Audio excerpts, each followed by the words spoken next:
Hi, I'm Bob Switzer, and this is the Epic Narrative.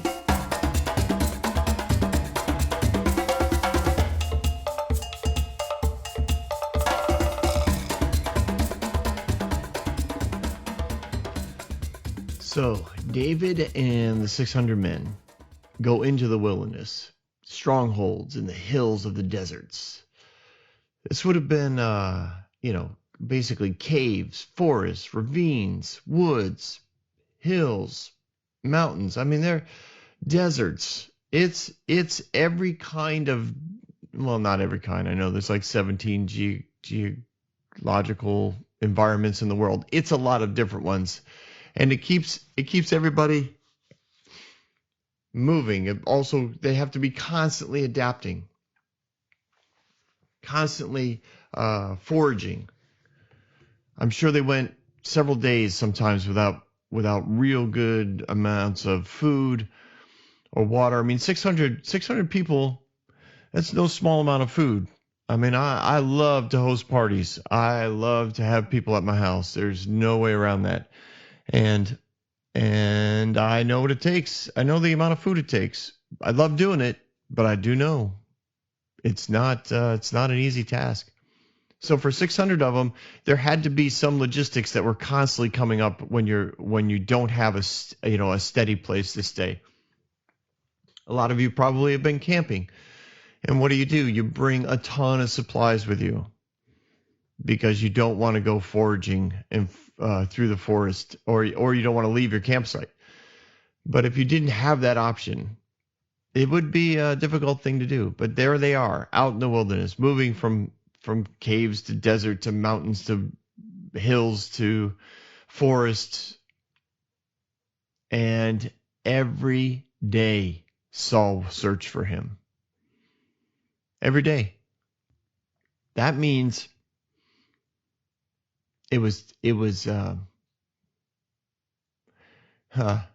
a lack of comfort that can occur when you know you constantly have to keep moving.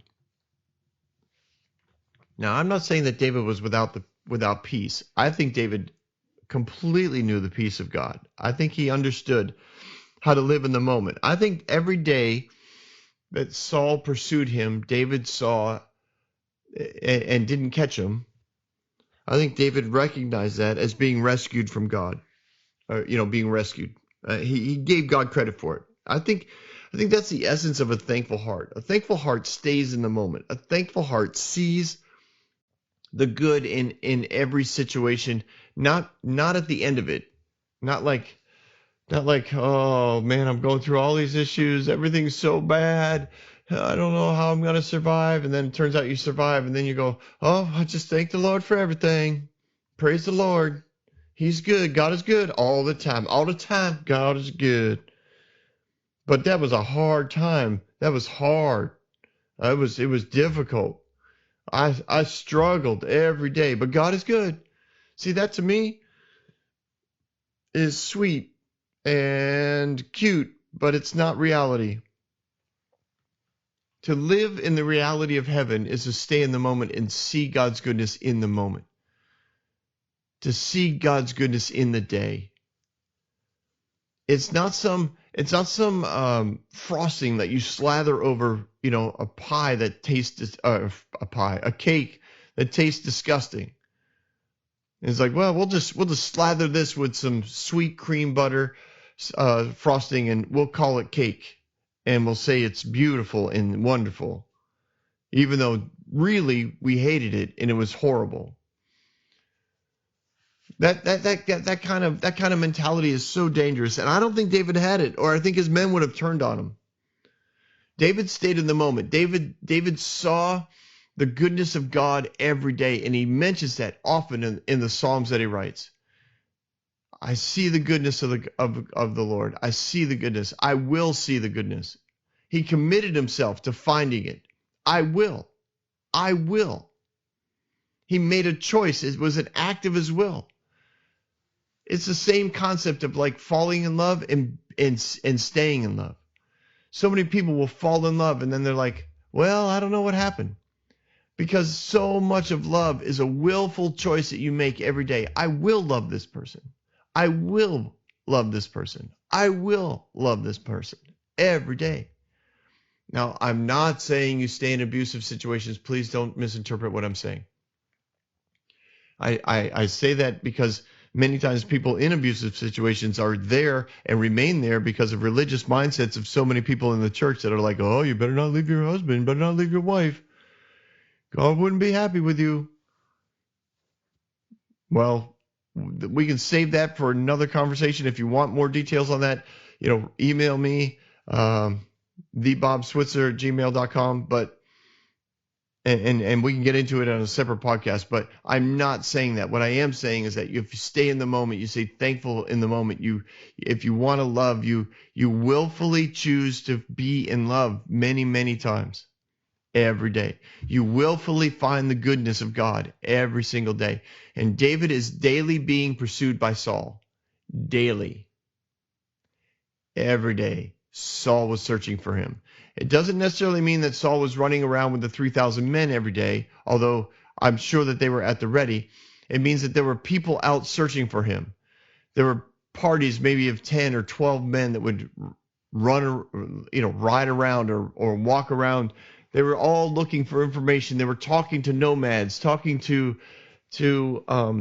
tradesmen and farmers and shepherds and whoever they could find. They'd say, hey, have you seen David? Everybody knew generally what David looked like. I mean, you got to remember, like, he showed up in the capital city of the Philistines, and they recognized him. They had never seen him in person. The description of David was so clear in the culture of the day that they knew who he was. So they would go looking for him and they couldn't find him. But David would hear back from those same nomads, those same shepherds, those same servants, those same people, the tradesmen that were on the routes. He would hear back from them through his own little back channels that Saul is not giving up. Saul is still looking for you. Saul is still in the pursuit. You need to be careful out here, David. So David and his men would continue to move from strongholds in the wilderness, in the hills, in the deserts. So while David was in one particular area in the desert, he learned that Saul had come out to take his life. So there was a more focused pursuit of him. Now, meanwhile, back at the palace, Jonathan is probably running the country, so to speak. His father is in pursuit of David. His father has one goal: to kill the man who causes all of his problems. Of course, David doesn't cause any of Saul's problems, but for Saul, David's the source of all the problems, because David constantly reminds Saul that Saul doesn't really know who he is. Because David works and lives out of an identity that David is confident in. He's confident in who he is because of his connection to heaven. Periodically, does David have a bad day? Absolutely. Does he feel overwhelmed and encircled by the enemy? Absolutely. But where does he always end up? He always ends up in the moment where he says, you know what? But God, you're with me. You've never forsaken me. You are always defending me. You are my strong defender. You are my strong tower. In the middle of the wilderness, you are my source of strength. David always ends up at the right place, and Saul doesn't. So for Saul, David is a constant reminder of what he could be, and he doesn't like it because that means he's made a bad decision. That means he's made wrong choices. And when you've isolated yourself and you've become dictatorial in your leadership, and you've created a fear of ever being wrong amongst all the people who work for you, then you can't be wrong either, because everything you say has to be obeyed. And this did not happen, I believe, I've said it before, I don't think this happened overnight to Saul. I think it happened over time. I think he kept moving in this direction, and God kept inviting him back. And Saul kept moving in that direction, and God keeps inviting him back. God's love is relentless. And the mere fact that David keeps eluding Saul, Saul can't find him, Saul's not getting information. It's not that God is against Saul. It's that God keeps inviting him to have the same protection, the same love, the same interactions that David has with God, Saul could have with God. But Saul misinterprets all of the favor and blessing on David's life to mean that God doesn't love him. And we all do that too. I've seen it so many times. People look at other, quote, how come God loves them so much? How come their life is so easy? How come they became famous? How come everybody wants to go to their life group? How come he got the promotion or she got the raise or however you want to look at it, or or their podcast is #1 in America and not mine. I actually don't feel that way, but I thought I'd throw that out there. Of course, maybe by now it is #1. I don't know. This could take off. It could go viral. I'm only kidding. I knew what the word was. All right, sorry. We look at the blessing on other people and we take it as God anti-us, like God is against us and for them. See, God's blessings are available for all. He literally can give everyone blessings. He literally can promote everyone. He literally can elevate everyone. And we are the ones that say, no, if he's for them, then he's against me. That's not how love works. That's not how God works. He was for David and he's for Saul.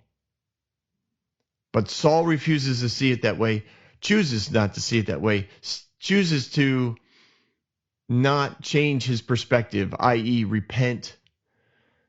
He has the opportunity. He has good connections. He could go home and talk to Jonathan. Jonathan is an amazing connection to God, and Saul knows it. He knows it so well that he didn't tell Jonathan that he was out to kill David because he didn't want Jonathan to talk to him. He didn't want Jonathan to talk him out of it this time. He wanted to be the strong leader who doesn't change his mind. So every day he's out pursuing David, he's trying to illustrate to the men that I am committed. When I say I'm going to kill a man, I'm going to kill a man. I don't care what it takes. I don't want to go back to the palace. He lets Jonathan, in essence, run the country, which is probably a good idea because Jonathan's an amazing character and a wonderful, a wonderful man of integrity and of love and of peace. And so Jonathan gets, maybe daily, maybe every other day, he gets messengers back from his father to find out how things are going, see if they've killed David yet. And he gets a message back from his father that's, that says, well, we heard that David is at Horish in the desert of Ziph, and we're headed that way. Like your dad's actually going to that area. That's what it means. So Saul had come out to take his life. They're so convinced that David's in this general area that basically all the troops now have moved into that area. They want to kind of create a net. They want to triple their efforts in the area to find him because they're pretty confident he's there. So Saul's son, Jonathan, I love this, verse 16. So Saul's son, Jonathan, went to David at Horeth and helped him find strength in the Lord. Don't be afraid, he said. My father Saul will not lay a hand on you. You will be king over Israel, and I will be second to you. Even my father Saul knows this. And the two of them made a covenant before the Lord. Then Jonathan went home, but David remained at Horish. Now, I love how quickly that verse goes because it gives you basically what you need to know. Jonathan finds David and encourages him. He's like, listen, let's remember, you're the next anointed king of Israel. You and I are such good friends that I'm going to be your second. Right? I'm the crown prince of the current regime. But when my dad's out of the picture, we're going to anoint you the next king, and I will help you run this country because I love you and I love what you do, and I love God enough, and I interact with God enough to know that this is his plan, that you're the next king of Israel. I'm good with this. And once again, let's just commit ourselves to our families and our livelihoods in the favor of God. I know things look bad, David. You're running around the desert like a desert rat, hiding in caves and ravines and hilltops and under bushes, but you will be king, and I will be with you. This is awesome. This is an awesome time. But let's get David. Let's get David and Jonathan together first. Jonathan's back at the palace. He gets word of, that we're pretty confident we know where David is. He's in this desert area. The 3,000 troops, as well as your father, are now headed to that area. They're pretty confident they're going to be able to get him. And Jonathan's like, you know what? My friend needs me. This is awesome. How do I get there? Well, Jonathan's a marked man. I mean, he's in the capital city. He's a prince. He's probably running the country. I have no doubt there are guards around somewhere. Whether they're at the palace gates, probably the city gates. There's probably a few attendants and his uncles and a few cousins and a few further distant relatives that are excuse me, I'm going to get a drink. And we're back. A few distant relatives that are also part of the councils that are around the palace that have jobs and roles to play amongst the servants, amongst the livestock. You still got Doag. I'm sure he's in charge of still in charge of the livestock. He's around the palace. Like, it's not like Jonathan could just be like, you know what, I'm going to go find David and hop on a donkey and take off into the wilderness. Jonathan had to make a plan. Jonathan had to construct a framework that would allow him freedom to disappear. So he chooses, I'm thinking he chooses to go after sunset, which limits his visibility. But he has to get out of the city before the city gates close. Like there's just so many variables in this that we're not given any details on. Did he go out of the city gate before sunset? And then work his way out of the sight of did he go on a camping trip? And did he sneak away from the guards? Is there a back door to the city that no one knew about except for the king? And of course his prince. Did he have a friend or two on staff, which I'm sure he did? Jonathan was a great guy. People liked Jonathan. People were supportive of Jonathan. I'm sure that there were relatives of Saul that didn't appreciate the way Saul had become a dictator, and they kind of can't wait until Jonathan's king. So in their mind, if Jonathan wants to go into the wilderness, he could have said, you know what, I want to go see my dad. And they might have helped him. I don't know. But somehow Jonathan sneaks out of the city. Jonathan probably gets on a mule because it goes faster.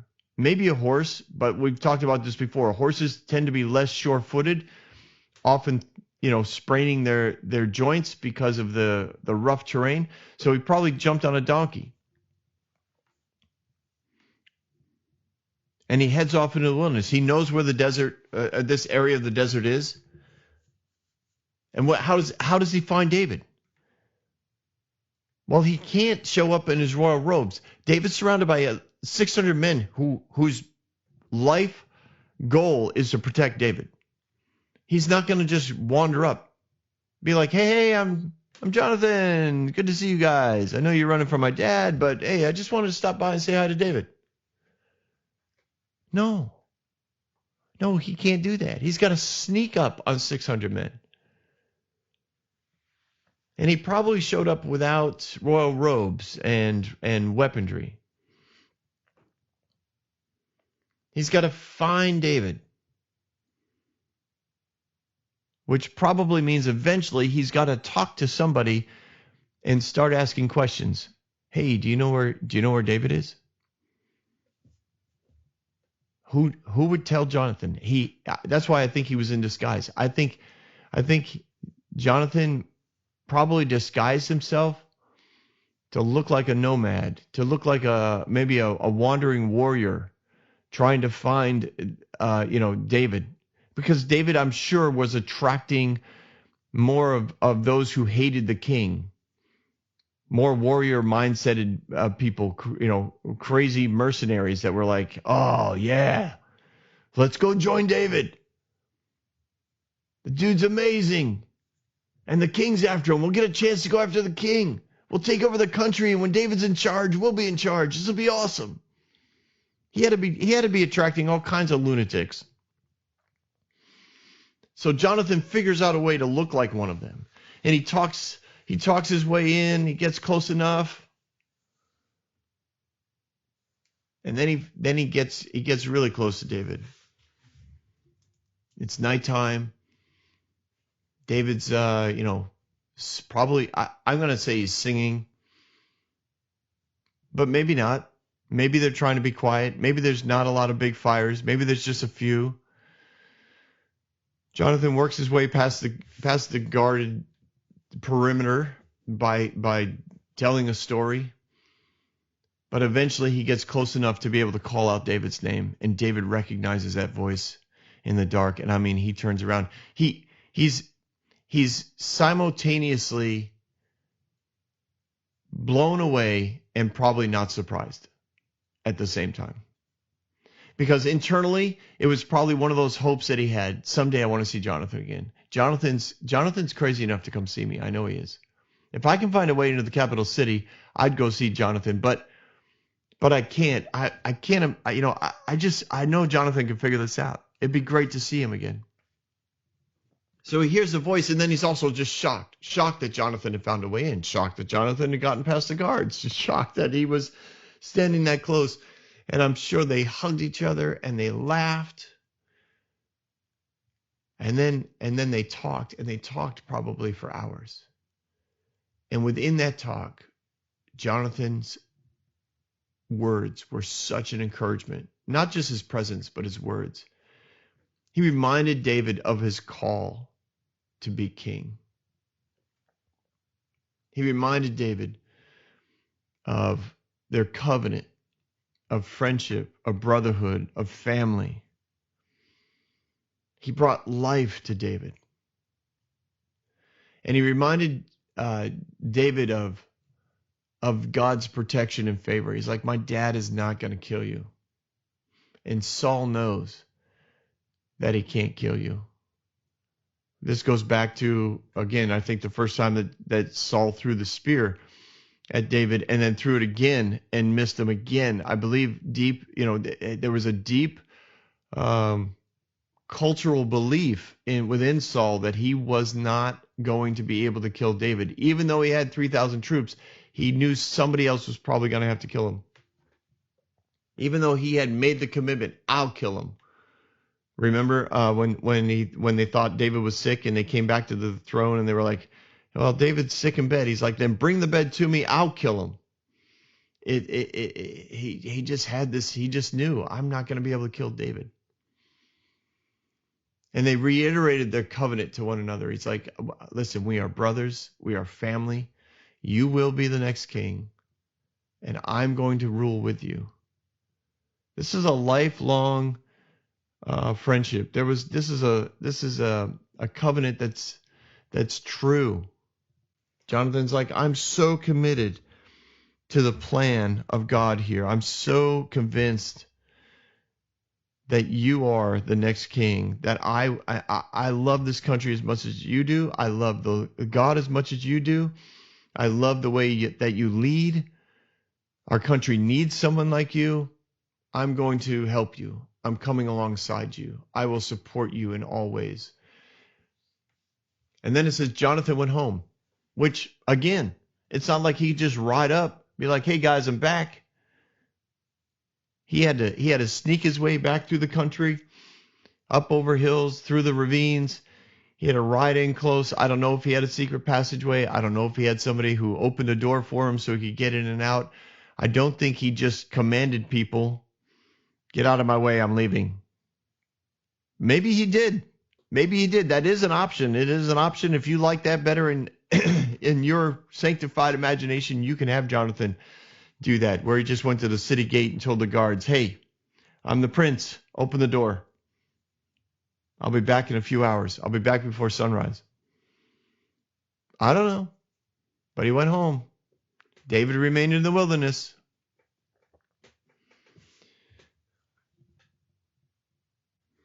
Meanwhile, Saul, who's also in the wilderness, is looking for him. And some of the wilderness dwellers, some of the forest dwellers, the Ziphites, went to Saul at Gibeah and they said, hey, isn't David hiding amongst us? Like we are the ones who live in the wilderness. David's in the strongholds of Horish and the hills of Hilkiah and south of Jeshimon. They give a really pretty clear geographical area that David and 600 men are hiding out. It's not like you can hide 600 men really well. You're going to know where they are, generally speaking, especially if the hills and the forests are your home, like where you make your living and where you have your homes. So they know where he's at. And they throw this out to Saul, and they're like, now listen, anytime you come down here, whenever it pleases you, we will be responsible for giving him into your hands.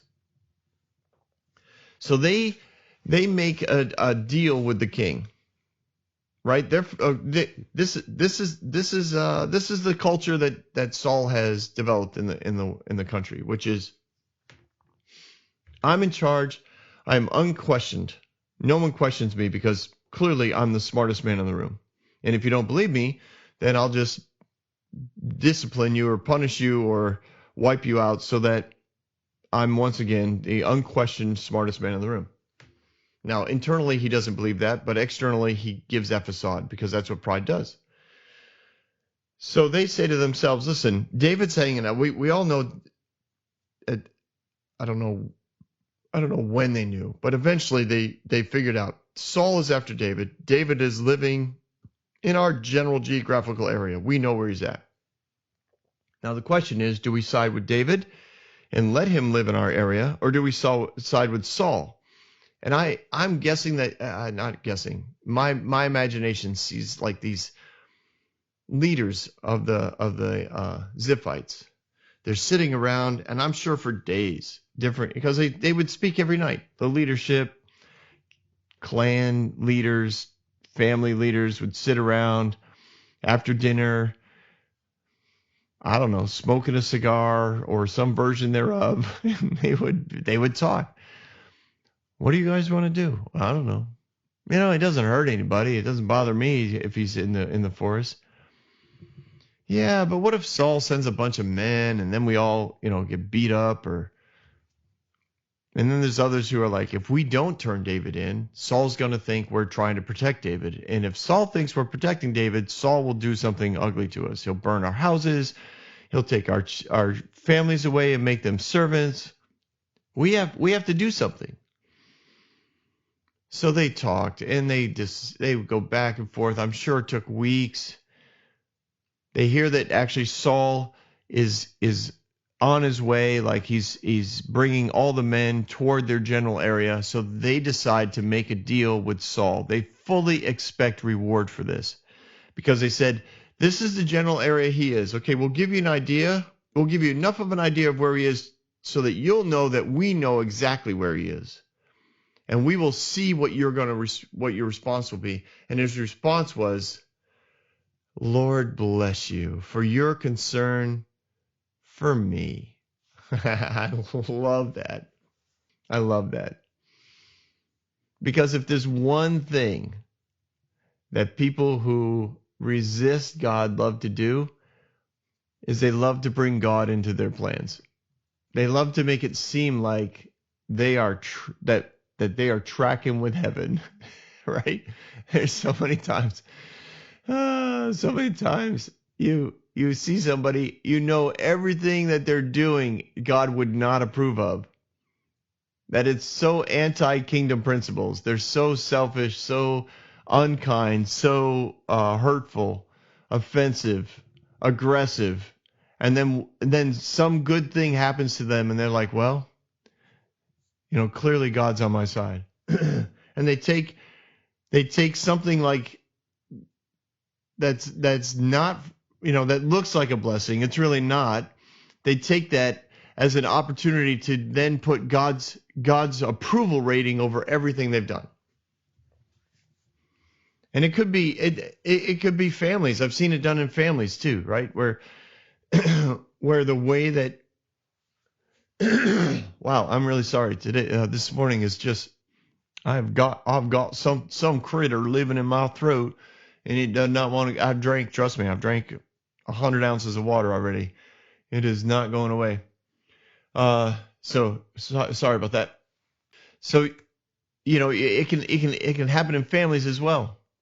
You have people that that are doing things that are bad, horrible things. And I'm trying to do this gently, but like I've worked with and been around families within the church where one or two are being abusive, whether it's verbal or physically, sexually, and yet they're in church every Sunday and they give God credit for keeping their family together. They'll be like, well, I just thank the Lord, I thank the Lord so much for my family. I can't imagine life without them. And when you find out what's been going on, you think, really? You were giving God credit for all this? You think that he was approving of your behavior because your wife didn't leave you? Wow. Or like a child, their kid will come up and hug them and they think, see, what I'm doing to them is okay because they love me. This is God's sign to me that everything I'm doing is good. It's strange. It is strange and twisted. And I think Saul is there, right? So he takes this information from the Ziphites and he says, hey, thanks so much. May the Lord bless you for your concern for me. I'm surrounded by people who aren't concerned for me, but I'm going to pass a blessing on to you because you've shown that you love me. And that's a beautiful thing. It's kind of like, what's the, is it King George on in that play Hamilton?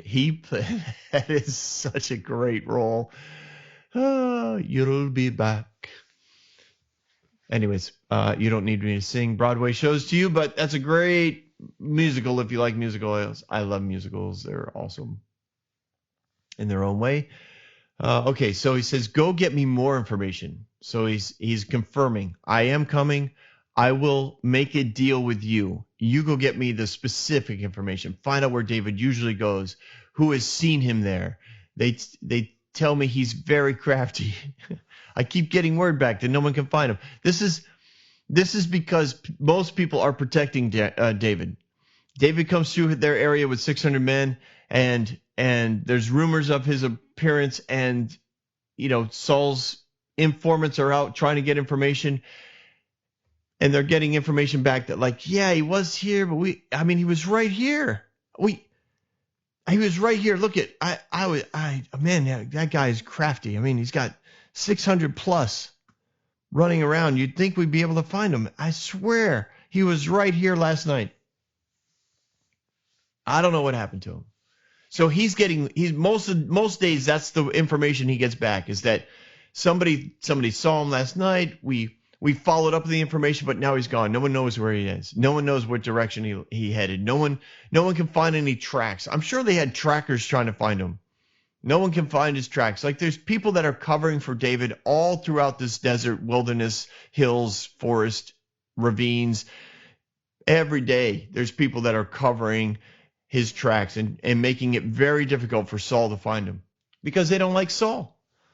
They don't like Saul. They probably like what Jonathan's doing with the country while Saul's out here, but they don't want Saul to get David. They don't like the fact that Saul is in essence causing a civil war. So they hide his tracks. So Saul sends back this message to the Ziphites. Listen, you get me something specific. You find out where David usually goes. You find out where he's getting his resources. You find out the watering holes that he's getting his water from. I want to know where he generally goes, because I keep hearing that he's very crafty and very hard to find. I want you to find all the hiding places he uses and then come back to me with definitive information. Saul's like, I don't want some vague thing like he's in this geographical area of 50, 60 miles. No. I want to know real specifics. That's really what he's saying. specifics, watering holes, hiding places, trails, his usual hangouts. Because when you're in the wilderness, there are places that you become comfortable in, places that you like to go to, places of resources like water, like maybe farmers and shepherds that would allow for certain sheep to be acquired. He knows David's got friends out there, or he would have found them a long time ago. He's like, I want to know specifics. Then I will come to you. And if he's in that area, I will track him down among all the clans of Judah. I will find him. If he's in your area, I will find him. I'll kill him. You don't have to worry about that part. Just get me information. Crazy. And they expected a reward for this information. So, they clearly come back with that information. So the men of Ziph, they said they get out in front of Saul, not like 20 feet in front of Saul, like they're out in front of him by a few days, because they're going to get that information that he's looking for. They are now spying for Saul. Now David and his men were in the desert of Mon, on the south of Jeshimon, and I'm sure you can look all that up and decide all that. They were doing their thing, trying to stay as low key as possible, trying to get all the supplies they need and survive each day. Saul and his men began to search. The men of Ziph had narrowed it down. They were getting closer.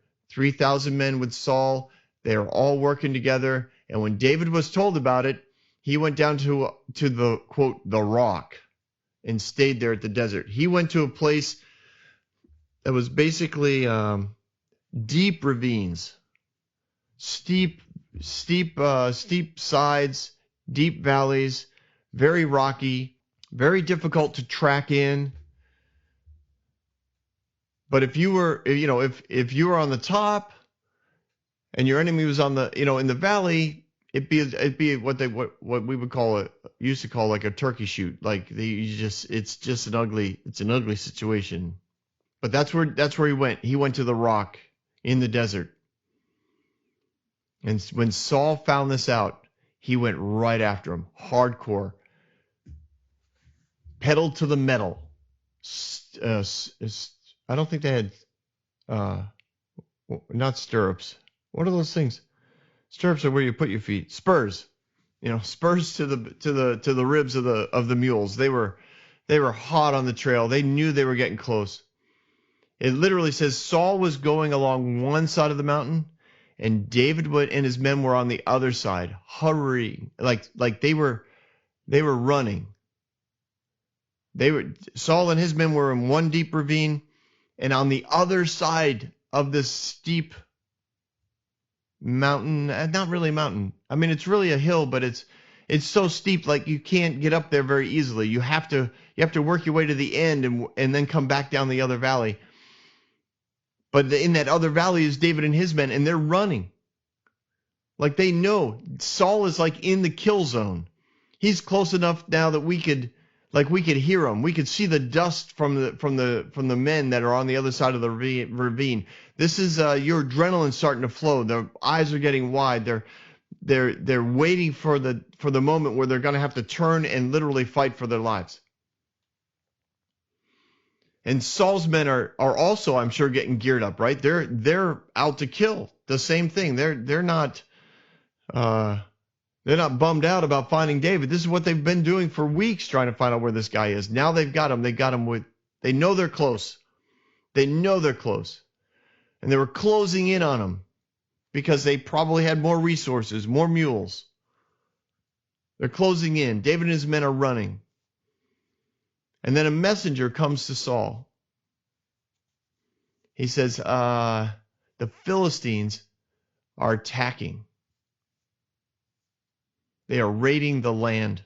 And this probably means the land of Benjamin. This probably means the land of the northern tribes, the land that Saul was committed to. Remember, Saul was in Judah, pursuing David, getting really close, had good inside information, had him within his sights almost. I don't think he saw him, but they were that close. And Saul gets word. I don't know where this messenger was. I don't know how the messenger knew where Saul was, but he runs in, rides in, and he arrives with information. Listen, the Philistines are raiding the land. They're raiding a place that you are committed to protect. And Saul breaks off his pursuit. Like, it had to be a message that was that intense because Saul was so close. And he steps back and he goes, I picture him stopping his mule. He gets the message. He reads the message, or he hears the message. He looks at his advisor, his close guards, his friends. I don't know if Abner was with him or not, but they all look at him, and it's kind of like, well, we already have the army put together. 3,000 men are here. We're going up against the Philistines. It's in a land that we're sworn to protect. We can always find David again. We have inside information. We have a large clan, the Ziphites, that are now on our side. They'll help us find him again. They'll keep track of him for us. That's why I don't think they knew how close they were to David. I don't think they understood that they were right on the other side of the ridge, but David's men knew where they were. David's men knew how close Saul's men were. And I have a feeling David's men realized the dust had settled. They probably stopped. They probably, are crouched down in the shadows of rocks and cliffs, and they're waiting. They're breathing heavy. They don't know why the dust has stopped. They don't know where Saul and his men are. And they just wait. And then the dust starts up again, but it's headed the other direction. It's headed away from them. And they wait for a little while. They send a scout up to the top of the ridge, and the scout is looking, and sure enough, all the men are trailing away. They're heading somewhere else. And he comes back down, and he tells them the good news, and I'm sure David's men were like, yes, praise God. This is amazing. He saved us again. And once again, David looks back and says, wow, the Lord's goodness showed up again today. That was a lot closer than I like, but we're still alive. Every day is good. Every day is good. I trust God in this journey. And so David went from there to live in another area of the country called En-Gedi. But again, it was wilderness. It was rocks. It was caves. It was strongholds. What that means is that these were areas that were easier to defend if you came up against them. So they were like, horseshoe canyons and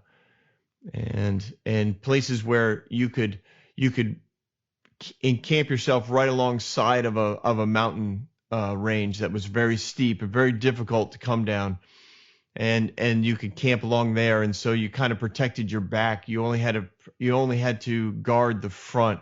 There was only one way to come at you. These were the strongholds, but there were also places where you could also get trapped. And it was just a matter of staying moving and staying alert and staying, and paying attention.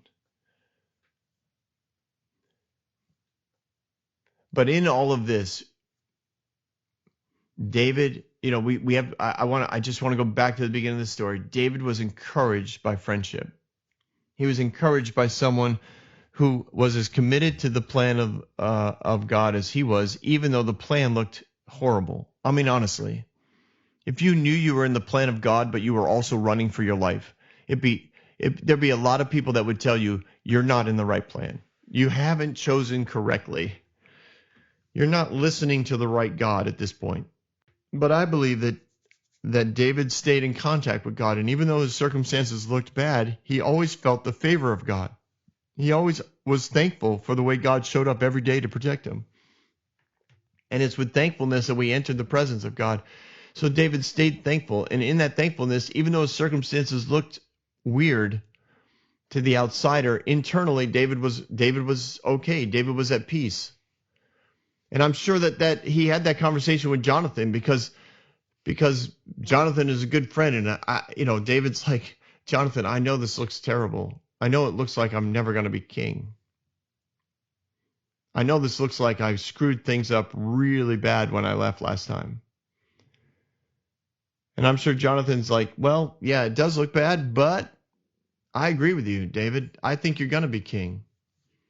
I really do. I don't think my dad's going to kill you. I don't think he can kill you. I think God's on your side. And when you become king, however the crazy journey is from this wilderness to being king of Israel, I'm going to be with you and I'll be your second. You have my total support. I mean, contrast this goodbye to the last time they said goodbye. And this is huge. You know, what a big difference. Last time David left, he was fearful. He had given into fear for probably about 6 or 7 hours, right? And he had run to the Philistine capital city, and he tried to find exile there. And then he had to act like a crazy man. And he ended up in the caves of Adullam. And it's crazy what happened last time they left. But this time when they left, he left encouraged. He left confident that what he was doing was in the will of God, so and was going to be a place where eventually God would get him to the throne room. His friend confirmed that with him. So David stayed in the wilderness until I don't know what David's thinking. I don't, but I have a sense that his thought is, as long as Saul is pursuing me, it's not my time. God's got to take care of Saul, because I'm not going to attack 3,000 of my countrymen. I'm not going to take them on. I'll keep running. Honestly, David knows the strongholds, right? He literally is moving from stronghold to stronghold. David could have set up a defense. It's 3,000 men. David killed more than 3,000 men before with 6 or 800 people. David's military strategies are second to none. He's literally undefeated on the battlefield because of his strategies. He's that wise, that smart, that intuitive, that fast in making decisions. He could have taken on 3,000 men and destroyed them and probably killed Saul and been like, there, problem solved. But he didn't see Saul as the problem. He saw Saul's problem, which was Saul doesn't know how wonderful he is. Saul doesn't know how much he's loved. Saul doesn't understand how to enter into the anointing that God has put on him. And I'm not going to be the guy who takes out God's anointed. I'm not going to destroy this guy. I'm going to let God work with him. God worked with me, and God keeps protecting me. See, David saw his protection as evidence that he needed to remain in the wilderness until God took care of Saul. He didn't know how that would happen. He just knew it wasn't his job to make it happen. There's a lot of ministries that make things happen. There's a lot of people that try to make things happen, and they do. And it's not that God can't work through those things or that his goodness can't override those things. It's that it's not the best way. And that's fine. Like I said, God's goodness is still there. God's favor can still show up. But if you don't learn your lessons along the way, the circumstances will keep bringing up those lessons you need to learn. That's the relentless pursuit of God's love. It's not that God orchestrates circumstances in order to force you to learn these lessons. It's that the lessons are your next step. They'll just keep coming. It's a great opportunity. His goodness is like, here it is. Here's an opportunity for promotion. Here's an opportunity for spiritual promotion, spiritual favor, spiritual blessing. And I'm going to keep bringing you that opportunity. And if you keep rejecting it, that's fine with me. I'm not upset. I don't do it because I'm angry. I do it because I love you. And I'm going to keep loving you. I'm never going to leave you. It doesn't matter if you never take another step on your spiritual journey. I will never leave you or forsake you. I will always love you. My goodness will always be available for you. And that's the way David saw Saul. He saw him as somebody who just needed to step into the goodness and love of God that was available to him. He was also pretty sure, I think, that if Saul stepped into that goodness and love, he would stop pursuing David, and they would be as they were before. So that's where we're going to leave things. Saul's running off to defend his country against the Philistines, and David ran, and his 600 men marched, run, walk, meandered their way into the strongholds of En-Gedi. Thank you for joining us for this episode of The Epic Narrative. If you have questions for Bob or would like to reach out for booking, please email us at thebobswitzer@gmail.com or visit thebobswitzer.com. If you haven't already, please subscribe to The Epic Narrative podcast on Apple Podcasts, Spotify, or wherever fine podcasts are downloaded. See you next week for another chapter in our story on The Epic Narrative.